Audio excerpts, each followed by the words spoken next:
Bien,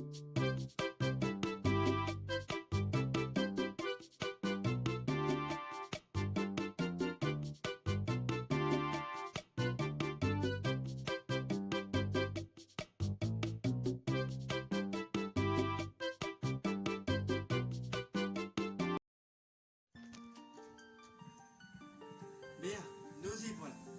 Alors, aujourd'hui je vais vous présenter un nouveau glitch sur le jeu The Legend of Zelda Twilight Princess édition Wii. Ce glitch s'intitule Early Master Sword.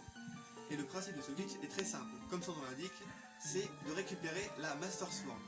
Mais pas n'importe quand, dès le début du jeu. Et ce début se passe au moment où la forêt de Firon est infestée par le crépuscule, comme vous pouvez le voir. Ainsi, nous venons tout juste de nous transformer en Link Loup. Pour ce faire, il faudra aller dans la zone que je pointe ici, la petite zone ronde, où il y a 3 monstres du crépuscule qui nous y attendent. Alors, il faut faire attention, parce qu'une fois le glitch effectué, vous serez considéré comme étant dans la deuxième partie du jeu. Ainsi, une majorité des donjons de la première partie, comme le Temple Goron par exemple, ne seront plus accessibles.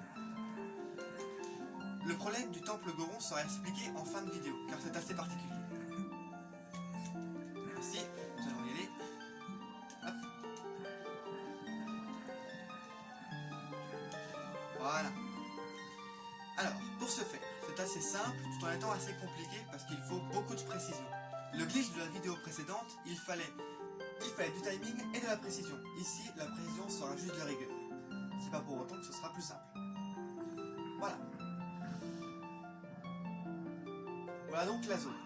Le principe est simple, c'est de guider ce monstre-ci au niveau du mur qui est là, entre l'arbre et la racine qui se trouve ici. C'est très important parce que c'est le seul mur qui est disponible pour effectuer ce glitch. Il faudra que ce monstre soit le plus près possible, voire même collé, si c'est même encore mieux, au niveau du mur. Ensuite, hop, je vais vous montrer ça. Il faut le guider le plus près possible du mur. Allez, viens à toi, viens là. Vous pouvez le frapper, non, il ne faut pas frapper. Bon, là, ça a raté. Donc, ce n'est pas un problème, vous n'avez pas besoin. Non, c'est pas ça. Ce n'est pas un problème. Il vous suffira juste de tuer un des deux pour que le suivant ressuscite ses coéquipiers. Et évite d'extirper de la zone d'aggro. Voilà. Donc, on y retourne. Donc, on le frappe pour le rapporter le plus possible. Attendre qu'il attaque, essayez. Là, ça n'a pas marché. Le but, c'est...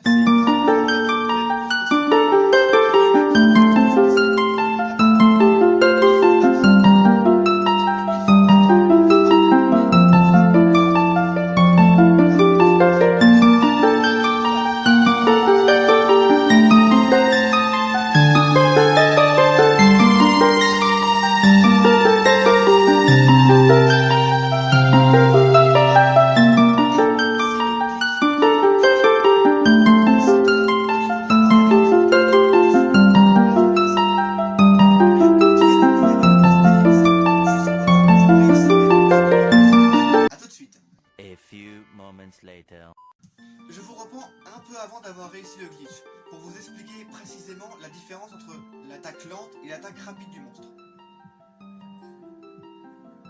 Ici nous avons l'attaque lente. Et là l'attaque rapide. Vous voyez, il y a vraiment une différence. Là ça a encore l'attaque rapide, du coup il faudra attaquer précisément au moment où l'attaque lente, comme ça. Bien. Re-ellipse, et cette fois je vous reprends vraiment lorsque j'ai réussi le glitch. One eternity later. Ah, enfin! Après beaucoup d'essais, j'ai enfin réussi à monter sur ce mur. Ce glitch était assez compliqué. Donc, si vous avez bien suivi les instructions et que vous en êtes arrivé au même point, vous avez fait le plus dur. Là, ce qu'il reste juste à faire, c'est se diriger sur ce mur dans les limites de la map. Donc là, ce qu'il va falloir faire, c'est suivre exactement le même tracé que je suis en train d'effectuer. Faut faire très attention parce que c'est extrêmement minutieux. On peut arriver à tomber dans les limites de la map, sachant que cette zone normalement n'a pas été générée. On peut tomber, donc il faut vraiment être très précis. bien sûr, dès que je fais un mouvement de caméra, il faut aussi faire la même chose.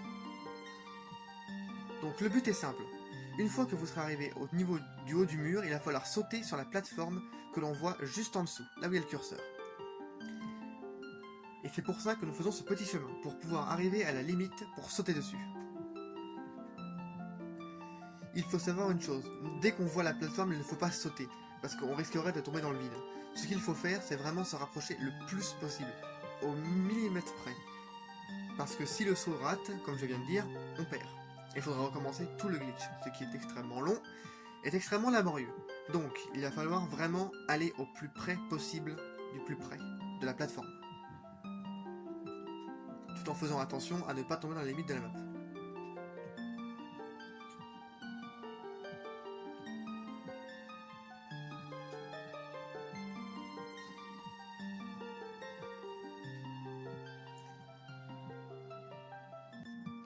Alors, chose à savoir, une fois que vous serez suffisamment approché, vous verrez un bout de la map se découvrir. Ça correspond à la zone qui n'est pas censée être découverte. Donc, dès que vous voyez cette zone apparaître, c'est qu'il va falloir se préparer à sauter. Là encore, il faut être précis, car si on n'arrive pas sur la plateforme, ben, il va falloir tout recommencer. Exactement comme ça.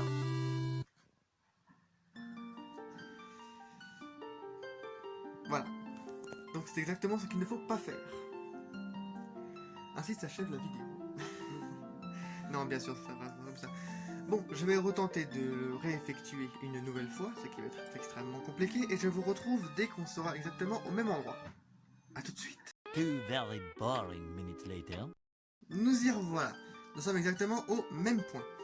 Pour tout vous dire, ça a été beaucoup plus simple la seconde fois. Ainsi, maintenant que nous sommes arrivés là, on va essayer de ne pas se foirer.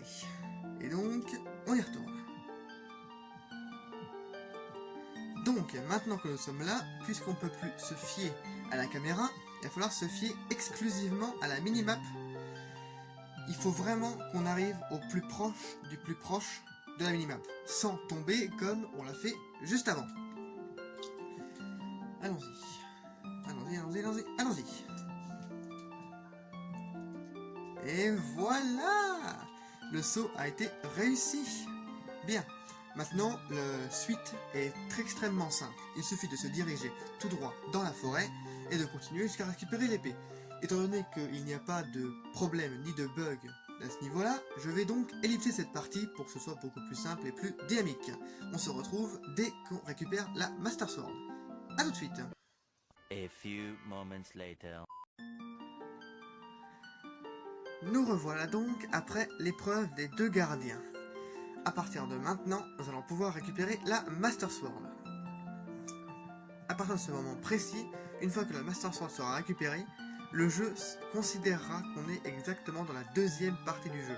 Ainsi, toutes les zones d'Hyrule seront considérées comme étant sauvées du crépuscule, et tous les premiers temples seront tous automatiquement terminés. Mais par contre, ce qui pêche un peu dans ce glitch, c'est que tous les objets des temples ne seront pas là. Pardon. Ainsi, on ne pourra plus retourner dans les temples pour récupérer ces objets. Là est tout le problème de ce glitch, parce qu'une fois que c'est fait, il n'y a plus de rang en arrière et on peut pas vraiment faire grand chose. Mais ce qui est quand même bien, c'est de voir qu'on peut planter le jeu.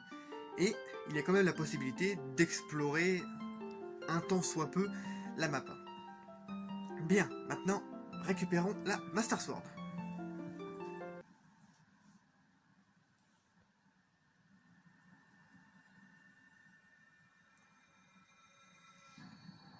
Comme vous pouvez le voir, le glitch n'implique absolument rien à l'histoire. Ça ne bug pas du tout. Là, on peut quand même avancer sans aucun problème.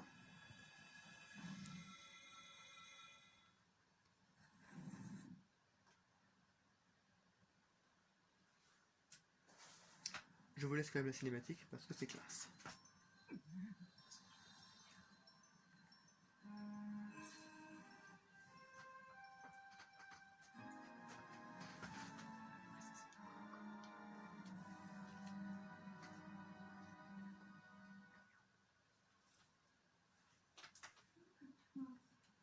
Bien, on va quand même sauter un peu les dialogues parce qu'on s'en fiche un petit peu. Bon. Regardez-moi ce Link.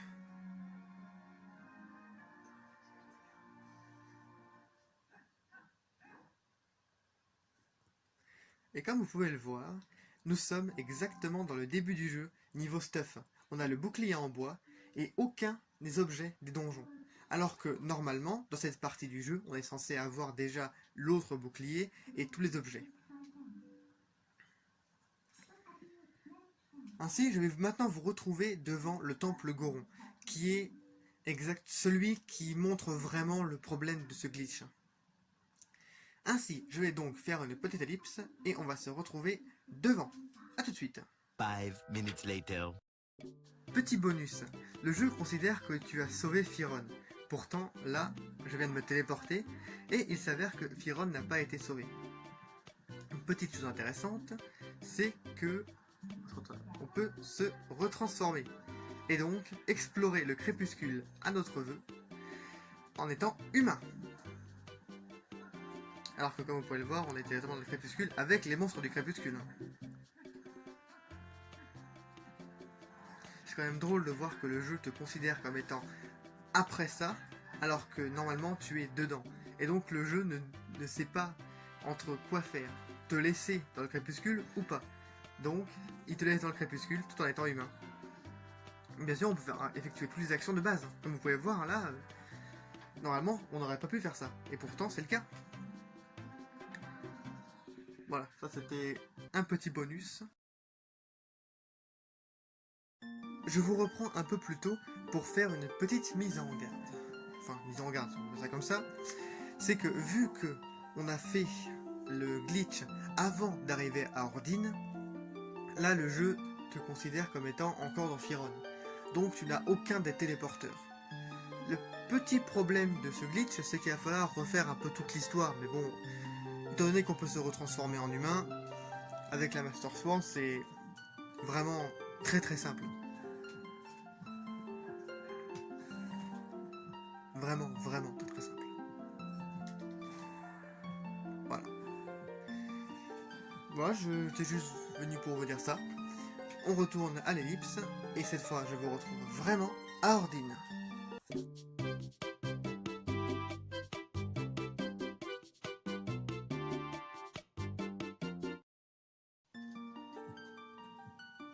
Bien, me voilà enfin à Ordine, plus précisément devant le temple. Donc, pour vous montrer à quel point c'est buggé, je vais parler au Goron.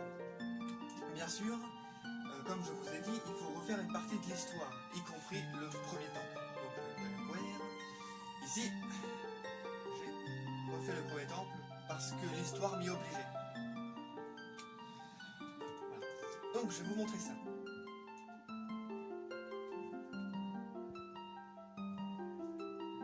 Donc là, ce Goron, le Goron, l'ancêtre Goron, considère qu'on a déjà fait le temple et qu'on a déjà aidé le chef, ici, qui se trouve, si vous avez fait le jeu bien sûr, être le boss du donjon.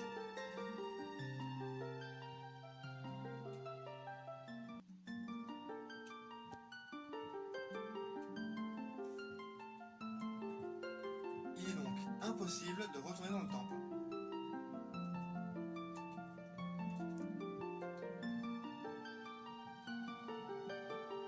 Parce que là, ces deux Gorons considèrent qu'on n'est pas encore amis avec eux, alors que le doyen, lui, il considère qu'on est amis avec eux. Ce qui fait que là, le jeu ne sait pas quoi décider entre la seconde partie du jeu ou la première partie du jeu. Il a donc fait exactement les deux en même temps. Voilà, c'est donc le plus gros problème de ce glitch, c'est qu'on ne peut pas avancer plus dans l'histoire que le premier temple. De plus, si on sort, tous les Gorons qui sont à l'extérieur, eux aussi ne sont pas amis avec nous. Donc là, on ne peut juste plus avancer dans l'histoire. On ne peut que s'arrêter au moment où on obtient les bottes de fer. Voilà, c'était pour vous montrer le problème de ce glitch. Donc, je vais m'arrêter ici pour cette vidéo. J'espère que ce glitch vous aura plu et j'espère que vous aurez réussi à le faire car il est vraiment compliqué. Et franchement, c'est très long à le faire. Donc, si vous n'y arrivez pas du premier coup, c'est tout à fait normal, il faut vraiment essayer et réessayer encore et encore et encore. Mais bon, voilà, moi je m'arrête là, bye.